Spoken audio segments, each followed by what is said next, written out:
서울의 집값이 속절없이 내려가고 있나 봅니다. 2억씩 3억씩 뚝뚝 떨어진다. 강북 같은 경우에는 반토막도 이제 나오고 있다. 이런 얘기들이 나온답니다.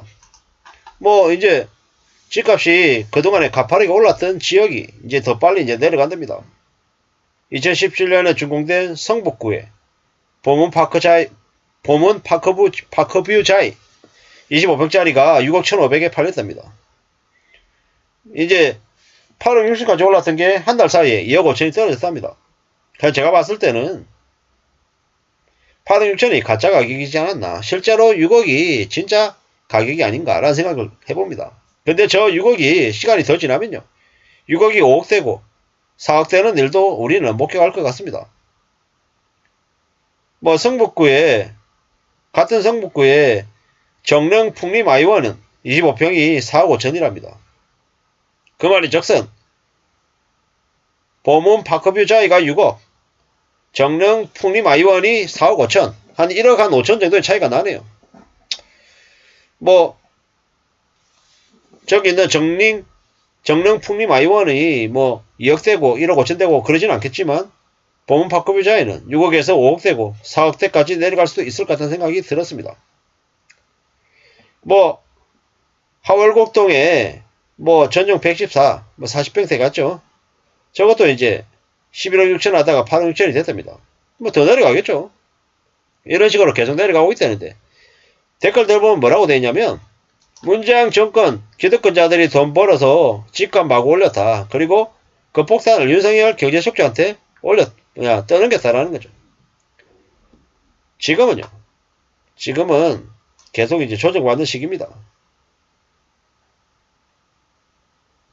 뭐 이래저래 좀 봐야죠. 집값이 폭락한다라는 건 뭐 경기가 엄청나게 안 좋아진다라는 의미다 라는 댓글도 있는데 맞죠. 지금 경기가 되게 안 좋아지고 있죠. 경기가 되게 안 좋아지기 때문에 뭐 집값이 계속 내려갈 거다. 맞다라는 겁니다.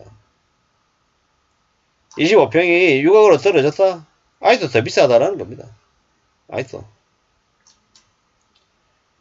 나중에 시간이 지날수록 이제 부동산 관련해서 기대를 이제 많이 내려놓게 될 것 같습니다.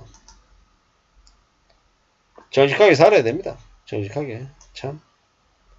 일가구 1주택이면 문제가 그나마 덜 할 수 있다. 하지만 너무 무리한 건 정상으로 보면 안 된다라는 겁니다. 30억, 50억 뭐 이런 아파트 가격 얘기하면 사실 개막장이죠. 개막장.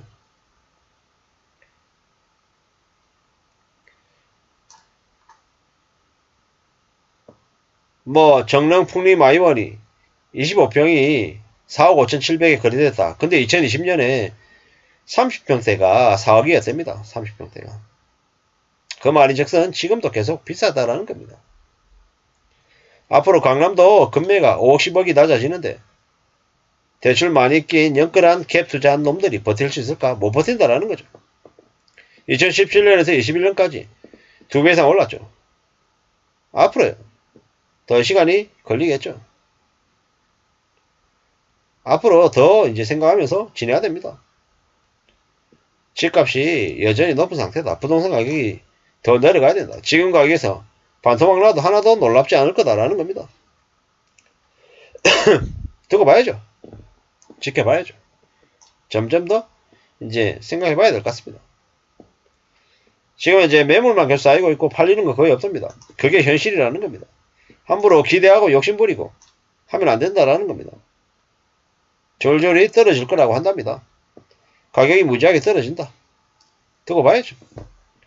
지금이라도 팔아내는 게 나은데 뭐 안 팔면 뭐 이제 다 이제 떠안고 이자 계속돼야 되는 거죠.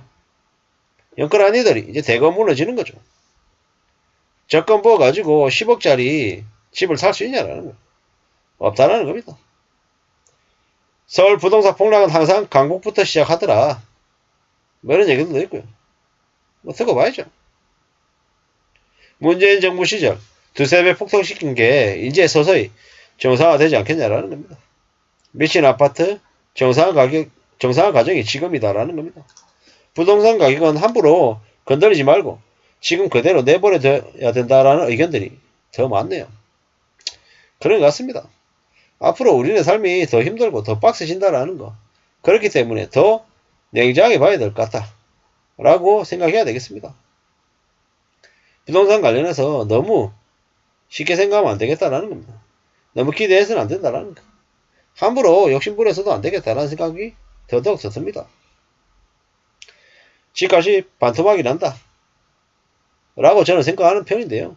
이게 갑자기 드라마틱하게 될 것 같지는 않고요. 그것 또한 시간이 걸릴 겁니다. 앞으로 이제 재건축, 재개발, 그것도 쉽지 않은 얘기입니다. 금방 뭐가 될 것처럼 얘기하는 사람들은 거의 다 가짜라고 생각하면 맞습니다. 이제 한국의 부동산 가격이 10년 동안 계속 올랐잖아요. 내려가는데도 딱 그 정도는 아니어도 최소 5년 이상은 걸릴 거다라는 겁니다. 그렇게 생각하고 움직이는 게 좋겠습니다. 너무 무리하고 너무 욕심부리고 너무 뭔가를 함부로 할 생각은 안 하는 게 좋겠습니다. 뭐 앞으로 집값이 뭐 한국은행이 얘기할 때는 2015년 가격까지 내려가야 된다. 뭐 이렇게 얘기하는데 정말로 시간이 지나면 2015년 가격까지 내려갈 수도 있을 것 같습니다. 사람들이 너무 이제 외면하고 나몰라라고 하면 뭐 가격이 내려가겠죠. 뭐 부동산 가격이 뭐 불패가 어딨냐고요. 수요가 늘어나고 공급이 늘어나고 하면 그에 맞춰가지고 어떨 때는 올라가고 어떨 때는 내려가고 하는 거죠. 근데 지금은요 확실히 경기 불황이 이제 시작됐기 때문에 사람들이 더욱더 외면하고 나몰라라 하면서 집값은 계속해서 조정을 받을 수밖에 없을 것 같습니다. 그렇게 생각하고 움직이는 게 좋을 것 같습니다. 항상 대비하는 모습들이 필요합니다. 집값 믿고 대출 받아가지고 외차 걸리고 호캉스 가고 해외여행 다니고 했던 사람들 이제 화들짝 놀라는 거죠.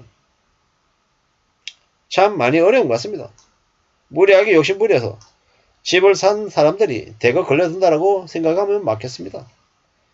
사는 게 쉽냐고요? 어렵습니다.